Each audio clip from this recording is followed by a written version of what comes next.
আপনি কি এমন একটি গ্রাম কল্পনা করতে পারেন যেখানে কোনো ঘরের দরজা নেই? ভাবছেন এটা কেমন করে সম্ভব? চলুন ঘুরে আসি মহারাষ্ট্রের শনি সিংনাপুর গ্রামে, যেখানে বিশ্বাসের জোরে মানুষ বেঁচে থাকে দরজা ছাড়াই।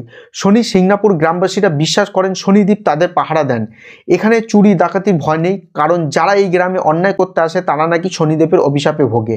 এমনকি এই গ্রামে কোনো ব্যাংক বা দোকানেরও দরজা নেই।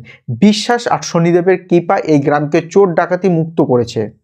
প্রায় 400 বছর আগে পানাসনালা নদীর তীরে একটি কালো পাথর পাওয়া গিয়েছিল। স্থানীয় রাখাল যখন ধারালো রড দিয়ে পাথরটি ধাক্কা দেয়, তখন সেখান থেকে রক্ত ঝরতে শুরু করে। সেই রাতে ভগবান শনি রাখালের স্বপ্নে এসে বলেন যে পাথরটি তার মূর্তি। দেবতা গ্রামবাসীদের আদেশ দিলেন যে তারা পাথরটি গ্রামেই রাখে, কিন্তু শনিদেবের একটা শর্ত ছিল, তাকে কোনো রকম বাধা ছাড়াই গ্রামটি তদারকি করতে হবে।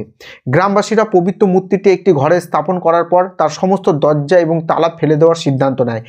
এই ঐতিহ্য বংশ পরম্পরায় চলে আসছে।